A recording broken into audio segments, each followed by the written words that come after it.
감사합니다. 예, 오늘은 헌금에 대해서 말씀을 드리려고 합니다. 어쩌면은 좀 부담스러운 주제인데 그래도 우리가 알아야 할 것을 알아야 하기 때문에 말씀을 드리려고 합니다. 제가 이제 터키에서 사역을 할 때 한 컨퍼런스에 참여를 했습니다. 그 컨퍼런스 주광사로 터키에 있는 유명하신 목사님이 오셨습니다. 그 목사님 이제 터키인이신데 그 터키의 대표적인 교회를 이끄시는 리더이십니다. 그래서 그분에게서 이제 많은 것을, 터키 교회에 대해서 많은 것을 배우고 또 은혜도 많이 받았습니다. 마지막 시간에, 마지막 날에 이제 질문 시간이 있었습니다.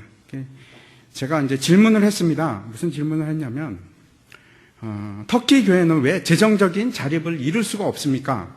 라는 돌직구를 던졌습니다. 그래서 이제, 그 터키 목사님이 굉장히 당황을 하셨습니다. 당황을 하시고, 여러 가지 답변을 주셨는데 그렇게 수긍이 가는 대답이 아니었습니다. 성도들의 숫자가 많지 않다. 터키에서는 100명을 넘어서는 교회가 많지 않습니다. 터키에는 그 성도들의 숫자가 많지 않다. 그다음에 경제적 상황이 어렵다. 또 월세가, 집세가 비싸다. 이런 대답이었습니다. 하나님께서 우리에게 교회를 주시면서 어떠한 교회도 살아남을 수 있는 놀라운 기가 막힌 방법을 우리에게 주셨습니다. 그것이 바로 이제 11조와 헌금입니다. 만약에 그 지역이 아무리 가난하다고 할지라도 11조나 헌금이 제대로 시행만 되면은 그 교회는 항상 자립이 됩니다. 성도가 10명이 되면은 목회자 1명을 먹여 살릴 수가 있습니다.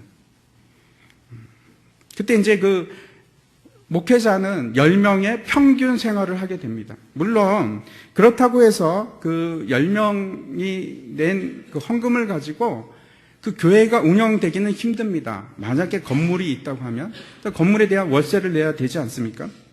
그래서 보통 우리가 이렇게 생각을 합니다. 한 30명 정도가 되면 목회자도 먹여 살릴 수 있고 그 다음에 그 교회도 건물세, 월세도 내고 그렇게 유지하는데 어려움이 없지 않나 이렇게 이제 생각을 합니다. 자립이 되는 겁니다. 그래서 가난한 지역이나 부유한 지역이나 상관이 없습니다. 목회자가 가난한 지역에 살면 가난하게 같이 살면 되고 부유한 지역에 살면 거기에 또 맞춰서 살면 됩니다. 그런데 대부분의 선교지에서 제가 본 적이 없습니다. 그 교회가 자립을 하지를 못합니다. 너무나 이상한 것은 교회에, 그 선교지에 있는 교회들의 교인들 숫자가 많아도 자립을 하지 못하는 것입니다.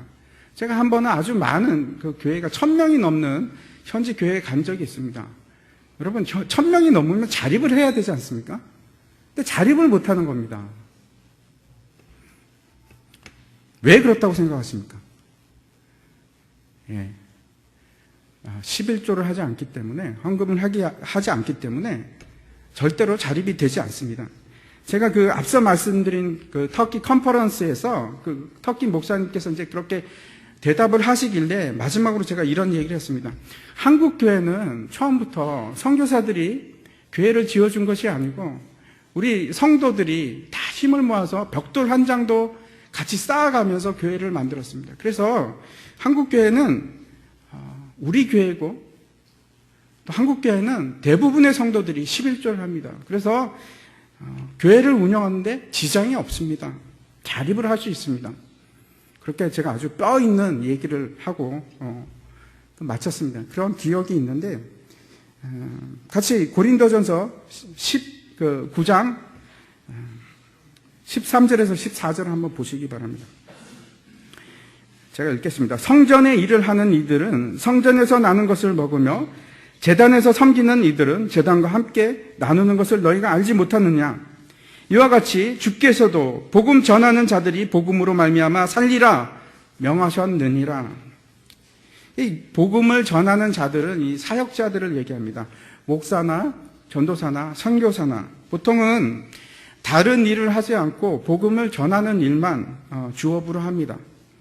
또 대부분의 교단들이 그래서 목사의 이중직을 금하고 있습니다. 목사는 다른 직업을 가지면 안 됩니다. 그것이 이제 교회의 법입니다. 하지만 현실은 그렇지가 못합니다. 우리나라 교회의 많은 퍼센테이지가 어려움을 겪고 있습니다. 한번 보여주시기 바랍니다. 2012년 기준으로 통계 자료인데 우리나라 가장 큰 교단입니다. 그 교단에서 낸 통계를 보면은 교회의 38% 정도가 미자립 교회입니다. 그 미자립 교회라는 것은 도움을 주지 않으면 전혀 운영을 할 수 없는 교회를 말합니다. 그리고 이제 자립교회라는 것은 이제 외부에서 도움을 받지 않아도 설 수 있는 교회입니다. 이 교회가 제가 통계를 보니까 월 평균 예산이 430만 원 정도 됩니다. 그러니까 그 교회에서 목회자에게 살 수 있는 사례비를 주고 그 다음에 교회 월세를 내고 그러면 딱 맞는 거죠. 그 정도가 430만 원 정도 지금 평균 예산이 그렇습니다. 그리고 이제 지원교회가 있는데 지원교회는 28%입니다. 이 교회들은 다른 교회를 돕는 교회들입니다. 우리 교회도 지금 다른 교회를 돕고 있습니다. 이 지원교회의 평균 예산은 월 한 4천만 원 정도 됩니다. 그러면 여러분 한번 생각해 보시기 바랍니다. 미자립 교회는 월 평균 예산이 어느 정도일 거라고 생각을 하십니까? 저 때가 2012년인데 월 평균 예산이 133만 원입니다. 근데 2012년 우리나라 기초 생활비가, 최저 생활비가 5인 가족 기준으로 해서 177만 원입니다. 그러니까 계속 적자가 나는 거죠. 그러니까 목회자 한 가정을 꾸리기도 힘들고, 물론 당연히 교회당을 운영하기에는 벅찬 그런 교회가 38%입니다. 제 동기 목사님도 이제 개척 교회를 하는데, 이분도 이제 먹고 살아야 되니까, 밤에는 이제 대리 기사를 하십니다. 대리 기사를 하면서 대리 운전을 하는데, 사실 대리 운전을 하면서 일반 목회를 하기가 결코 쉽지가 않습니다. 밤새도록 일을 하고 또 낮에는 또 교회를 섬기고 해야 되니까 얼마나 힘들겠습니까? 오늘 본문은 사실은 이제 종말에 관한 비유입니다. 양과 염소의 비유로 되게 유명한 본문인데, 왜 이 본문으로 지금 제목을 헌금이라고 하고 지금 그렇게 지금 말씀을 전할까 하고 의아하게 생각하시는 분이 계실지도 모르겠습니다. 사실 오늘 제가 말씀드리고자 하는 것은 헌금을 내십시오 이런 얘기를 하려고 하는 것이 아니고, 우리가 헌금을 어떻게 사용해야 하는가에 대해서 초점을 맞추어서 우리가 같이 생각을 했으면 좋겠습니다. 본문을 한번 보도록 하겠습니다. 31절입니다. 25장 31절. 인자가 자기 영광으로 모든 천사와 함께 올 때에 자기 영광의 보좌에 앉으리니, 이렇게 말씀하고 있습니다. 이때는 예수님께서 인류를 구원하기 위해서 오셨습니다. 그때는 이제 은혜의 보좌의 자리에 앉으신 겁니다. 이 세상을 심판하기 위해서가 아니고 이 세상을 구원하기 위해서 오셨는데, 하나님께서는 오랫동안 참으셨습니다. 한 사람이라도 더 구원하시기 위해서 오랫동안 참으시고, 이제는 그 시간이 다 되었습니다. 시간이 다 되어서 여러분 언젠가는 끝납니다. 그 시간이 끝나고 다시 예수님께서 오실 때는 영광의 보좌에 앉으신 모습으로 오게 됩니다. 그래서 이제 계속 진행되는 사건은 모든 민족을 다 모으시고 목자가 양과 염소로 구분하고 계신 장면이 지금 나옵니다. 너는 양이니까 오른쪽으로, 너는 염소니까 왼쪽으로, 이렇게 이제 구분을 합니다. 제가 말씀을 드린 적이 있는데, 중동에서는 양과 염소를 구별하기가 그렇게 쉽지가 않습니다. 한번 보여주시기 바랍니다. 제가 이제 이란에 살아서 굉장히 많이 흔하게 보는 장면인데, 여러분 저 그림을 보면서 어떤 게 양이고 어떤 게 염소인지 구분이 잘 가십니까? 쉽지 않으시죠. 왜 그러냐 하면, 우리가 생각하는 양은 이제 하얗고 털이 곱슬곱슬하고 이런 양으로 생각하는데, 중동에 있는 양들은 그런 양이 아니고 저렇게 털이 좀 직모에 가깝고 좀 우리가 생각하는 거하고 좀 다릅니다. 그래서 구분하는 게 쉽지가 않습니다. 특히 이제 저녁에 어둑어둑할 때는 돌아올 때 염소와 양이 구분하기 위해서는 이제 자세히 살펴봐야지 우리가 구분을 할 수가 있습니다. 그런데 이제 영과 염소를 구분하면서 오른쪽에 있는 무리들, 즉 양의 무리들에게 이렇게 얘기를 합니다. 뭐라고 얘기하냐면 창세로부터 너희를 위해서 예비된 나라를 상속받으라. 그렇게 얘기하면서 하시는 말씀이 이겁니다. 내가 줄일 때 너희가 먹을 것을 주었고, 내가 목이 마를 때 마실 것을 주었고, 내가 헐벗었을 때 입을 것을 주었고, 내가 병들었을 때 나를 찾아왔고 돌아보았고, 옥에 갇혔을 때 나를 돌보았다. 이렇게 얘기를 합니다. 그러면서 이제 지금 보면 호칭이 바뀝니다. 처음에는 이제 양의 무리 이렇게 얘기하다가 그 다음에는 오른편에 있는 자들 이렇게 얘기를 하다가 다시 의인들이라고 칭합니다. 아무튼 이 의인들이 그 얘기를 듣고 깜짝 놀랍니다. 아니 주님, 우리가 언제 주님을 그렇게 먹을 걸 주고 마실 것을 주고 언제 우리가 주님을 영접하고 그리고 옥에 갇혔을 때 돌아본 적이 있었습니까? 그런 적 없는데요? 이렇게 얘기를 하니까 임금이, 또 호칭이 바뀝니다. 임금이라고 합니다. 그 임금이 이렇게 말합니다. 너희가 여기 내 형제 중에 지극히 작은 자에게 한 것이 곧 내게 한 것이라. 이렇게 지금 얘기를 하는 것입니다. 그리고 왼편에 있는 자들, 즉 염소로 분류된 자들에게는 나를 떠나 마귀와 사자들을 위해서 예비된 영원한 불에 들어가라. 이렇게 얘기를 하고 지옥을 말하는 거죠. 그리고 그 이유를 얘기하는데 앞에서 얘기했던 것과 완전히 반대입니다. 내가 줄일 때 먹을 것을 주지 않았고, 내가 목마를 때 물도 주지 않았고, 나를 돌보지도 않았고, 나를 찾아오지도 않았다. 이 비유는 먼저 우리가 생각해야 할 것이 있습니다. 이 심판의 대상이 누구인가 하는 것입니다. 믿는 자와 불신자를 대상으로 해서 이 말씀을 하고 계신 것인가? 아니면은 신자를 대상으로 지금 말씀하시는 건가? 우리가 좀 생각을 해봐야겠습니다. 왜냐하면 이 마태복음은 원래부터 복음서 자체가 불신자를 대상으로 해서 쓰여진 책이 아니고 그 대상이 하나님을 알고 있는 자들, 하나님을 섬긴다고 하는 자들을 대상으로 해서 쓰여진 책입니다.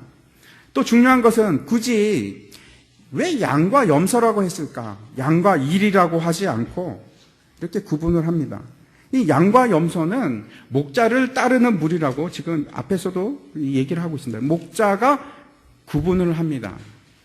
그러니까 다시 말씀드려서 지금 한 무리로 존재하고 있고 모두 목자를 따르는 가축들입니다.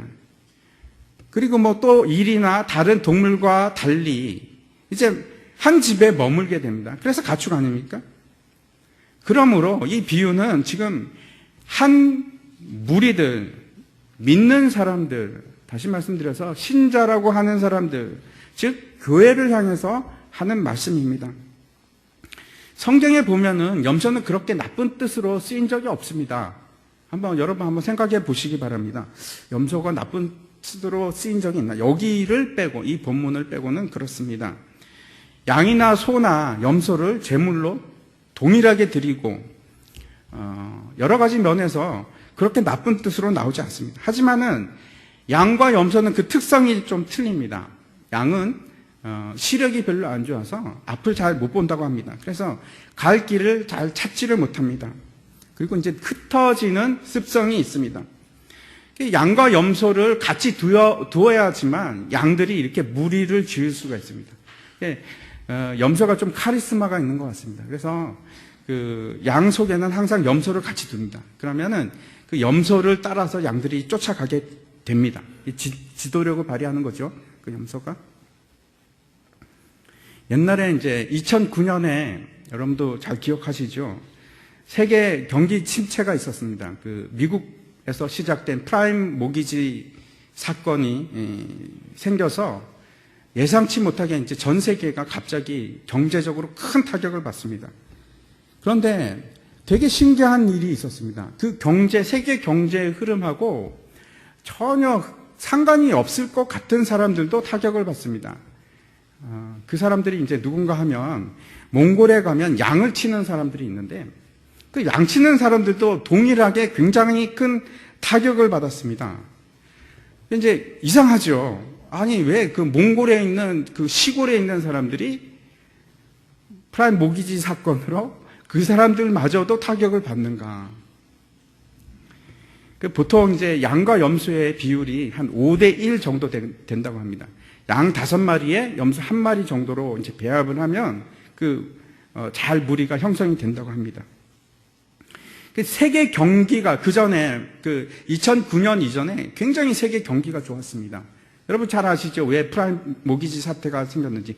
경제가 막 잘 나가니까 그 탐욕을 부리던 금융가들이 어떻게 하냐면 돈을 갖다가 막 빌려주기 시작합니다. 돈 있는 사람이나 없는 사람이나 다 빌려주니까 집을 사지요. 사람들이 막 집을 삽니다. 그래서 모기지를 끼고 그 돈을 빌려서 집을 막 삽니다.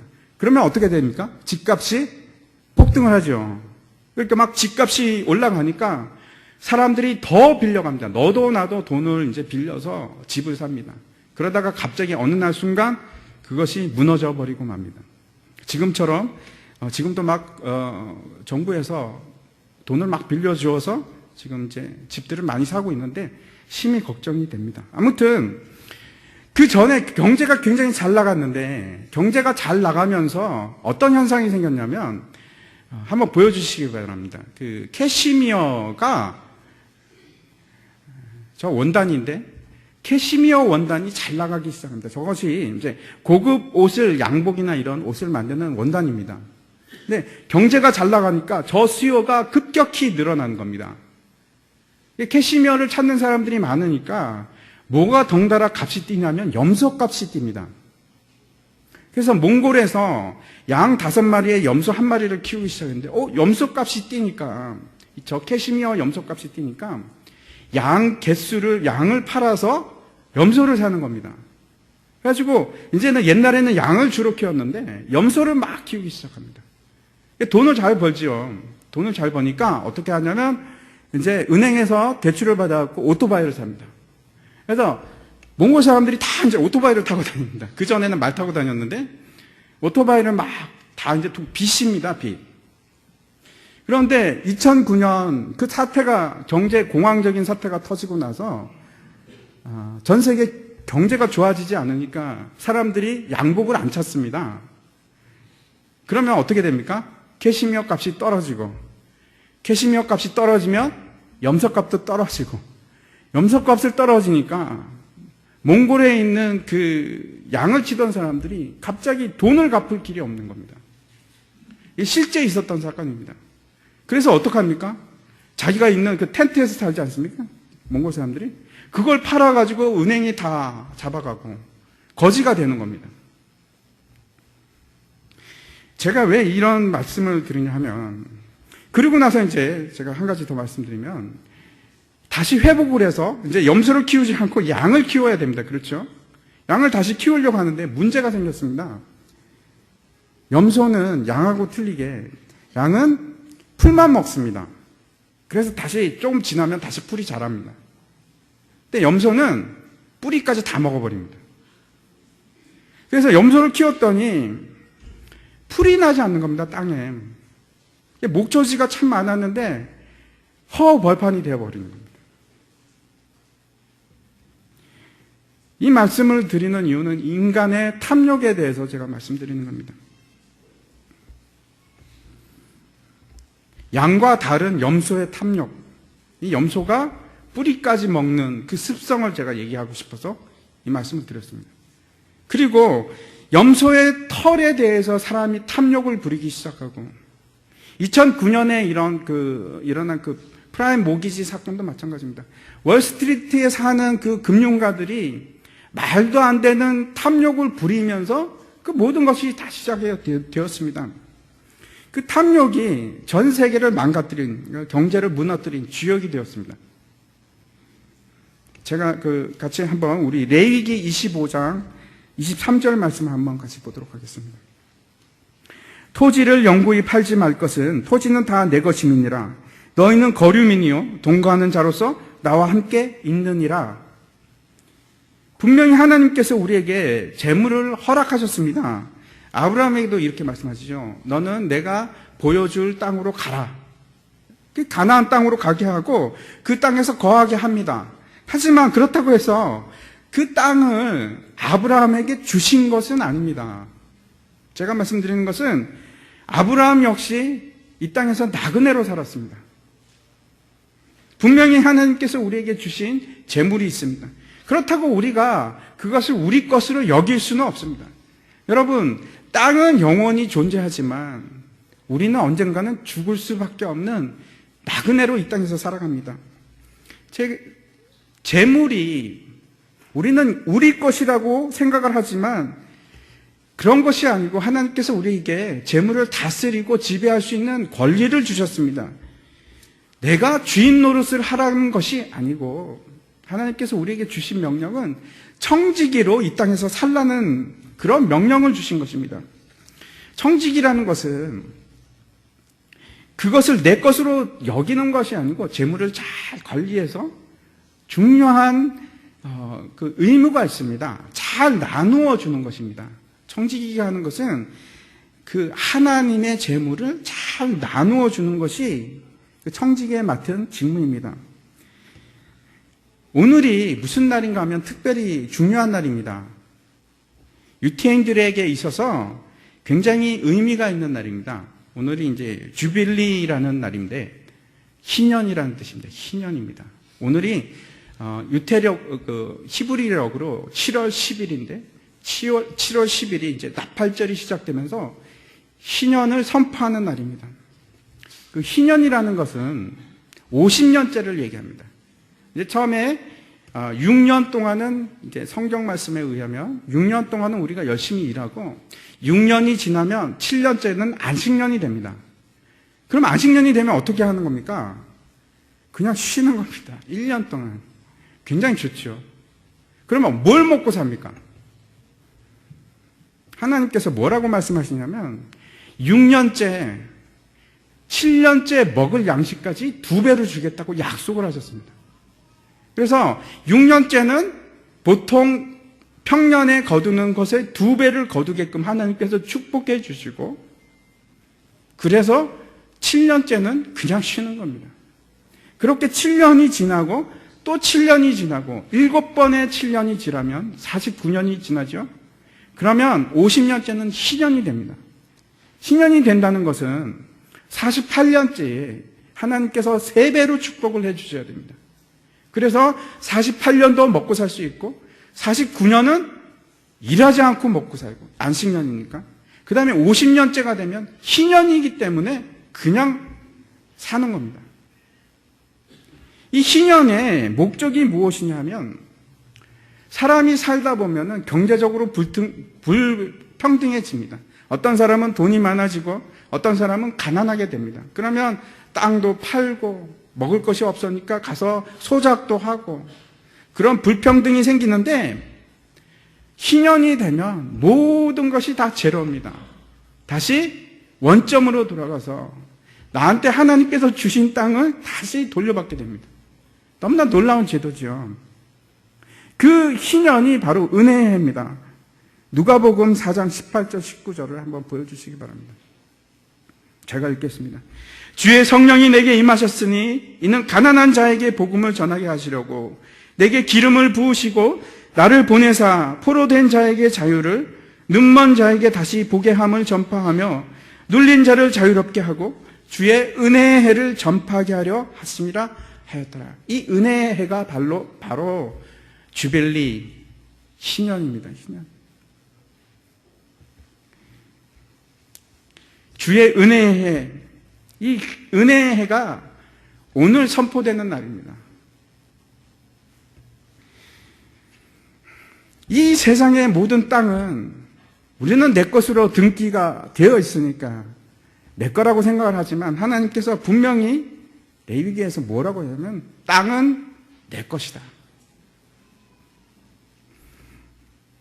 우리는 그냥 여기서 살다가는 나그네일 뿐입니다. 언젠가는 죽습니다. 우리가 그 땅을 소유할 수 있는 방법이 없습니다. 죽기 때문에 그렇습니다. 그렇지만 하나님이 만드신 땅은 계속해서 존재합니다. 재물도 여러분 마찬가지입니다. 여러분이 끝까지 소유할 수 있는 방법은 없습니다. 왜냐하면 우리 모두가 죽기 때문에 그렇습니다. 문제는 탐욕입니다. 탐욕이 하는 것이 있습니다. 뭐라고 하냐면 우리에게 계속해서 더 가져라, 더 가져라, 쌓아두어라, 미래를 예비해라, 쌓아두어라. 다시 본문으로 돌아가서 한번 보도록 하겠습니다. 양들이 누구인지 한번 다시 그 정체를 우리가 한번 살펴보도록 하겠습니다. 양들이 도대체 누구인가? 34절에 보면은 이렇게 얘기합니다. 그때 임금이 그 오른편에 있는 자들에게 이르시되 내 아버지께 복 받을 자, 그 다음에 창세로부터 너희를 위하여 예비된 나라를 상속받을 자라고 얘기합니다. 오른편에 있는 자라고 얘기하고 복 받을 자라고 얘기하고 천국을 소유할 수 있는 자라고 얘기를 합니다. 오른편에 있다는 것은 특별한 의미를 가집니다. 히브리어에서 오른편은 항상 옳은 일, 정직한 일, 바른 일을 얘기합니다. 그 사람들을 복받을 자라고 얘기하고 그 복받을 사람들은 하늘의 유업을 받을 자라고 하는데 37절 보십시오. 그 사람들을 뭐라고 하냐면 의인이라고 합니다. 의인. 우리가 의인이 누구인지 잘 알고 있습니다. 그렇죠? 한번 로마서 3장 22절부터 24절 또 26절을 제가 읽어보도록 하겠습니다. 곧 예수 그리스도를 믿음으로 말미암아 모든 믿는 자에게 미치는 하나님의 의인이 차별이 없느니라. 모든 사람이 죄를 범하였음에 하나님의 영광에 이르지 못하더니 그리스도 예수 안에 있는 속량으로 말미암아 하나님의 은혜로 값없이 의롭다 하심을 얻는 자가 되었느니라. 곧 이때에 자기의 의로우심을 나타내사 자기도 의로우시며 또한 예수 믿는 자를 의롭다 하려 하심이라. 모든 사람은 죄인이라고 하면서 또 의인이라고 얘기하십니다. 어떻게 의인이 됩니까?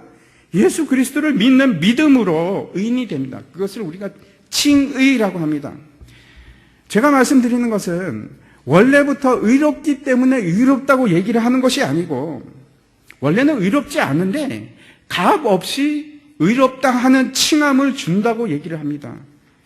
하나님께서 주시기로 한 의라는 것은 믿는 자에게 준다는 칭호입니다. 제가 이 말씀을 왜 드리냐면 의인들이 예수님께 음식을 주고 예수님께 마실 물을 주고 선행을 베풀고 하는 것이 그래서 의롭다고 얘기하는 것이 아니고, 잘 들으시기 바랍니다. 그래서 의롭다고 하는 것이 아니고 의인이니까 이 일을 한다는 겁니다. 의인이니까 이 일을 한다는 겁니다. 다시 말씀드려서 의인들, 즉 복음이 무엇인지 아는 사람들은 하는 행동이 있습니다. 의인들의 행동입니다. 그 사람들이 이렇게 얘기합니다. 주여, 우리가 언제 그런 착한 일을 했습니까? 우리가 언제 예수님께 먹을 걸 드렸습니까? 우리가 언제 예수님 옥에 갇혔을 때 찾아봤다고 그러십니까? 저 그런 일이 없습니다. 오해하시는 거 아닙니까? 그렇게 얘기했더니 40절 한번 보시기 바랍니다. 임금이 대답하여 이르시되 내가 진실로 너에게 이르노니 너희가 여기 내 형제 중에 지극히 작은 자 하나에게 한 것이 곧 내게 한 것이니라 라고 대답을 합니다. 주위에서 봐야 될 게 이 형제입니다. 누가 이 형제인지. 이 형제가 지금 어디에 있냐면 여기 있답니다. 여기. 무리 중에 있답니다. 그 무리 중에 있는 형제 중에서 지극히 아주 작고 힘없고 그러한 사람에게 한 것이 곧 나에게 한 것이다. 이렇게 지금 얘기를 하는 겁니다. 그럼 이 형제는 누구일까요? 형제. 마태복음 한번 찾아보겠습니다. 이 형제가 누군지 한번 추적을 해보겠습니다. 12장 50절입니다.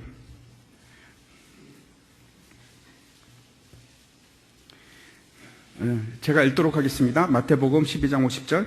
누구든지 하늘에 계신 내 아버지의 뜻대로 하는 자가 내 형제요 자매요 어머니이니라 하시더라. 누구라고요? 형제가 누구라고요?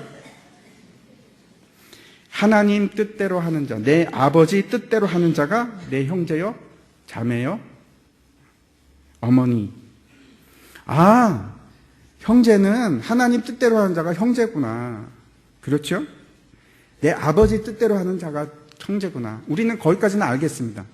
그러면 도대체 아버지 뜻대로 한다고 했는데, 그렇게 하는 사람이 형제인데, 그러면 아버지 뜻대로 하는 사람이 누가 아버지 뜻대로 하는 것입니까? 뭐가 아버지 뜻입니까? 우리가 또 한번 보겠습니다. 요한복음 6장 40절입니다. 제가 읽겠습니다. 내 아버지의 뜻은 아들을 보고 믿는 자마다 영생을 얻는 이것이니 마지막 날에 내가 이를 다시 살리리라 하시니라. 아, 아버지의 뜻은 무엇입니까? 내가 보낸 아들을 믿고 영생을 얻는 게 아버지의 뜻입니다. 다시 말씀드려서 믿는 것입니다. 믿는 것. 하나님의 뜻대로 행하는 자가 형제 자매인데, 그 하나님의 뜻은 무엇인가 하면 결국 그 아들을 사랑하고 그 아들에게 거하고 그 아들이 명하신 것을 행하는 자가 하나님의 뜻입니다. 그것이 제가 다 말씀드릴 수는 없지만 요한복음 14장부터 16장까지 보면 아버지의 뜻에 대해서 아주 잘 나와 있습니다.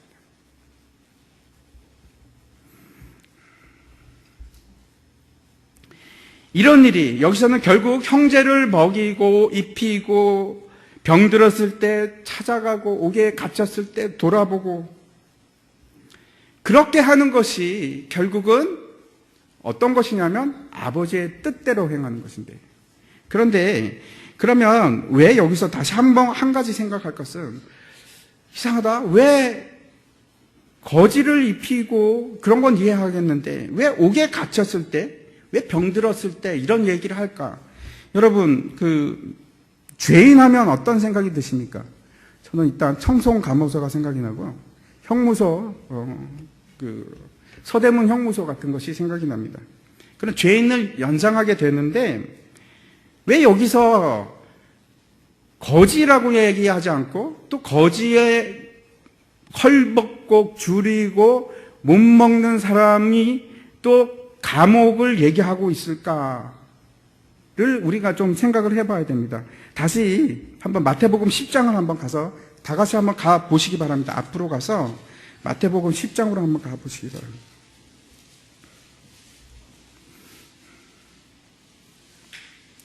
그 10장에 보면 9절부터 10절까지 이렇게 10절인데 먼저 9절부터 보면은 너희 전대에 금이나 은이나 동을 가지지 말고 여행을 위하여 배낭이나 두벌 옷이나 신이나 지팡이를 가지지 말라. 이는 일꾼이 자기의 먹을 것 받는 것이 마땅함이라. 이 본문은 어떤 것이냐면 예수님께서 12제자를 파송할 때 했던 말씀입니다. 제자들을 보내면서 이렇게 얘기하는 겁니다.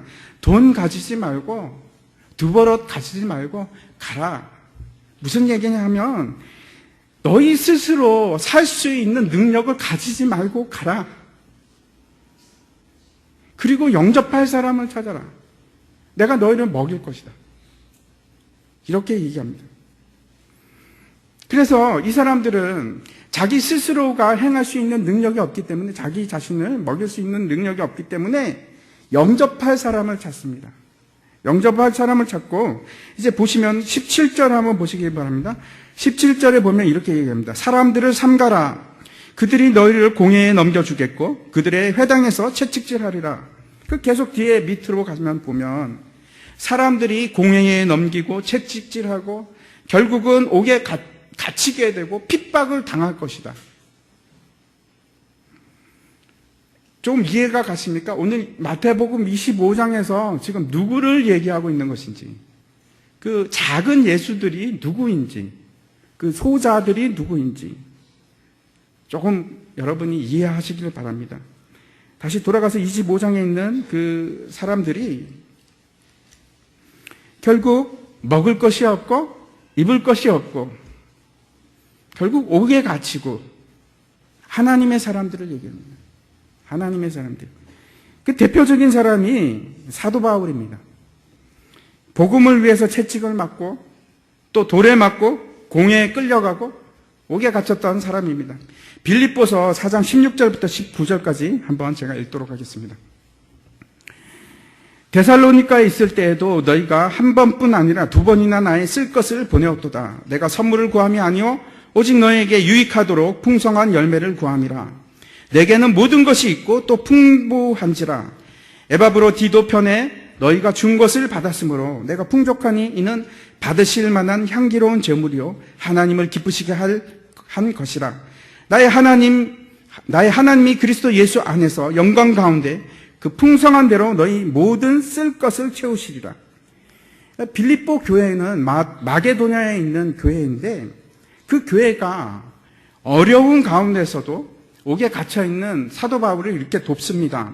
헌금을 합니다. 이 마게도냐, 특히 이제 빌립보 교회에 대해서 고린도 후서에 대해서 이제 언급한 구절이 있습니다. 한번 보시겠습니다. 고린도 후서 8장 2절인데 이렇게 기록을 합니다. 환난의 많은 시련 가운데서 그들이 넘치는 기쁨과 극심한 가난이 그들의 풍성한 연보를 넘치도록 하게 하였느니라. 이해가 가십니까? 그들이 돈이 많아서 지금 사도 바울을 돕고 어려운 옥에 갇혀있는 형제를 돕는 것이 아니고 어떤 동기에서 그 일이 일어나냐면 뭐라고 합니까? 넘치는 기쁨 때문에 그리고 극심한 가난 때문에. 참 이해하기 힘든 일입니다. 같이 고난에 참여하는 겁니다. 같이 그 일에 참여하는 겁니다. 기쁨 때문에, 가난 때문에. 제가 이제 이 본문을 가지고 새벽에 같이 나눈 적이 있는데 이 힘든 상황 속에서도 형제를 돕고 특히 하나님의 사람들을 돕는 사람들에게 대해서 분명히 유익이 있습니다. 빌립보서 4장 17절 한번 보면은 이렇게 얘기하고 있습니다. 내가 선물을 구함이 아니요 오직 너에게 유익하도록 풍성한 열매를 구함이라 라고 얘기하고 있습니다. 다시 말씀드려서 바울이 기뻐하는 것은 내가 선교 헌금을 받았기 때문에 기뻐한다 이렇게 하는 것이 아니고 이러한 일이 영적인 풍성한 열매가 있기 때문이다 이렇게 얘기합니다. 이거 사실 이 단어들이 모두 상업적인 회계용 단어들입니다. 이게 무슨 얘기냐면 너희가 투자를 하게 되면은 반드시 영적인 이자를 받을 것이다. 즉 이익이 생길 것이다. 이런 얘기를 하는 겁니다. 이것이 첫 번째입니다. 여러분께서도 마찬가지입니다. 우리 교회도 마찬가지입니다. 영적인 투자를 하면은 반드시 영적인 이익, 즉 유익함이 생긴다 하는 것이 보장된 첫 번째 이익입니다. 두 번째는 18절을 보면은 이렇게 얘기합니다. 그러한 돕는 일이 하나님이 받으실 만한 하나님이 기뻐하시는 제물이다. 향기로운 제물이다. 이렇게 얘기합니다. 구약에서 너무나 많은 곳에서 말씀하시기를 주위의 어려운 자들을 내 백성을 도우라고 얘기합니다. 우리가 여기에 좀 유념했으면 좋겠습니다. 여러분 우리 주위에도 너무나 힘들고 어려운 사람들이 많이 있습니다. 그런데 지금 제가 말씀드리는 그겁니다. 내가 남아서 돕는 것이 아니고 기쁨으로 가난해도 돕는 것이 진짜 돕는 것입니다. 지금도 필요한 사람들에게 채워주는 일, 우리가 주변에서 가난하고 헐벗고 굶주리고 그러한 주님의 사람들을 우리가 채워주는 것이 뭐라고 얘기하냐면 향기로운 제물이라고 얘기합니다. 무슨 뜻이냐면 하나님이 기뻐하는 제사라는 겁니다. 여러분 우리가 드리는 예배가 이렇게 모여서 같이 찬양을 하고 기도하고 말씀을 듣고 하는 것만 예배가 아니고 정말 하나님께서 기뻐하시는 예배가 있는데 그것은 하나님의 사람들을 채워주는 것. 그것을 뭐라고 얘기하냐면 향기로운 제물이라고 얘기해요. 너무너무 내가 기뻐하는 예배라고 얘기합니다. 여러분 하나님의 자녀를 섬기는 것이 곧 하나님을 섬기는 겁니다. 극히 작은 자 하나를 섬기는 것이 곧 예수님을 섬기는 겁니다. 세 번째 유익이 있는데 19절입니다. 나의 하나님이 그리스도 예수 안에서 영광 가운데 풍성한 대로 너희 모든 쓸 것을 채우시리라. 이것이 세 번째 유익입니다. 제가 말씀하는 것을 자세히 들어보시기 바랍니다. 앞에서 말씀드렸듯이 빌립보 교회가 재정이 넘쳐서 차고 넘치는 재정으로 도운 것이 아니고 극심한 가난 가운데서 돕습니다. 극심한 가난 가운데서. 여러분, 사실 남아 도는 돈으로 누구를 돕는다는 것은 자랑할 일이 못 됩니다. 그건 누구나 다 할 수 있는 일입니다. 그것은 힘든 일에 내가 동참하는 일도 아닙니다. 내 자신이 부족하지만, 내가 모자라지만 내 것을 쪼개어서 그 일부를 지금 필요한 사람들에게 채워주는 것이, 그것이 뭐라고 하냐면은, 그렇게 할 때 너희 모든 것을 쓸 것을 채우리라. 이것이 세 번째 유익입니다. 이것이 하나님의 법칙입니다. 내가 아주 모자란 가운데서도 이렇게 잘라갖고 정말 필요한 사람에게 주면 하나님께서 반드시 거기를 채워주시는데 풍성하게 채워준다는 겁니다. 제가 말씀드리는 것은 그래서 여러분 교회에다가 헌금을 하라는 얘기가 아니고 내 주위에 있는 너무나 힘들고 어려운 교회도 있고 사람들도 있습니다. 하나님의 사람들도 있습니다. 그것을 우리가 돌아볼 마음이 없는 것을 제가 얘기를 하는 겁니다. 제가 말씀을 마치려고 합니다. 많은 한국 교회들이 제가 보기에는 너무나 이기적입니다. 먼저 건물을 짓습니다. 그래서 남을 돕지 못합니다. 이 건물을 짓고 나면 빚이 있습니다. 빚을 갚아야 되기 때문에 또 못 돕습니다. 그리고 빚을 다 갚으면 다시 또 건물을 지어야 됩니다. 그래서 또 못 돕습니다. 여유가 생길만 하면 또 확장을 하고 그 일이 계속해서 반복되는 겁니다. 그렇게 해서는 우리가 사실 이룰 수 있는 것이 아무것도 없습니다. 제가 앞에서 말씀드렸듯이 먼저 우리가 양의 무리에 속하는 것은 염소의 무리에 속하는 것이 아니고 양의 무리에 속한다는 것은 우리의 탐욕을 버리는 것으로부터 시작됩니다. 복음의 여러분 가장 중요한 것은 예수님께서 행하셨던 것처럼 희생하는 겁니다. 희생하는 겁니다. 자신을 먼저 비우고 내 자신을 부인하고 나를 희생해서 사랑을 베푸는 것이 그것이 복음의 핵심입니다. 예수님께서 그렇게 하셨고 우리에게 그렇게 하라고 명령하고 계십니다. 우리가 눈을 돌려서 우리의 형제들을 돌아봐야 되고 우리의 주위에 있는 앞에서도 봤듯이 비자립 교회가 38%입니다. 우리가 왜 그런 교회들을 모른 척하고 외면해도 되겠습니까? 안 됩니다. 물론 우리가 우리 교회에서 많은 교회들을 돕고 있습니다. 하지만 그것으로 저는 부족하다고 생각합니다. 중요한 것은 제가 말하는 것은 우리가 건축을 하지 말아야 된다 이런 얘기가 아니고 우리의 기본적인 생각입니다.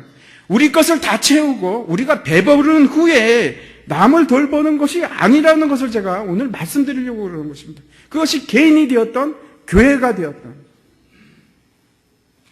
여러분 다 힘드시죠? 모두가 모자라시죠? 그래서 남들을 도울 수 있는 여력이 없다고 생각하시죠? 그렇지 않습니다.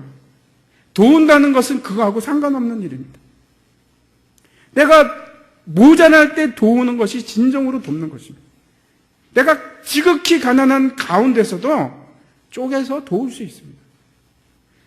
우리가 기본적인 생각을 바꿨으면 좋겠습니다.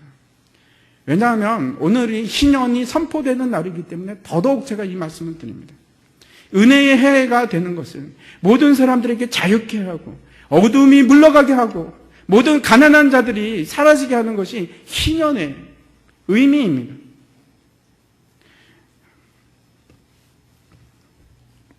그래서 우리가 헌금에 대한 기본적인 생각을 좀 바꿨으면 좋겠습니다. 헌금을 하는 것은 의무가 아니고 사랑입니다. 긍휼히 여기는 마음이고 하나님을 사랑하는 마음으로 하는 것입니다. 교회도 마찬가지입니다. 교회가 우리 교회만 생각해서는 안 됩니다. 마치 우리 개인이 자신만을 생각하는 것과 똑같이 우리 교회가 먼저고 우리 교회에서 더 이상 필요가 사라졌을 때 그때 남는 돈으로 다른 것을 도우는 것이 아니고 우리가 기본적으로 본질적으로 그런 마음을 가지는 것이 아니고 처음부터 작은 예수를 찾아서 작은 예수를 도와야 합니다. 그것이 교회의 본질입니다. 우리 주위에 아직도 많은 어려운 교회들이 있고 또 우리 교회 출신 사역자들이 하는 교회도 많은 교회가 지금 어려운 상태에 있습니다. 우리만 배불러서는 안 됩니다. 우리만 좋은 환경에 있어서 안 됩니다. 우리가 그 전에 먼저 생각해야 될 것이 있습니다. 25장 42절과 43절을 함께 읽고 마치도록 하겠습니다. 예, 같이 읽도록 하겠습니다. 시작. 내가 줄일 때에 너희가 먹을 것을 주지 아니하였고 목마를 때에 마시게 하지 아니하였고 나그네 되었을 때에 영접하지 아니하였고 헐벗었을 때에 옷 입히지 아니하였고 병들었을 때에 옥에 갇혔을 때에 돌아보지 아니하였느니라 하시니. 같이 기도하겠습니다.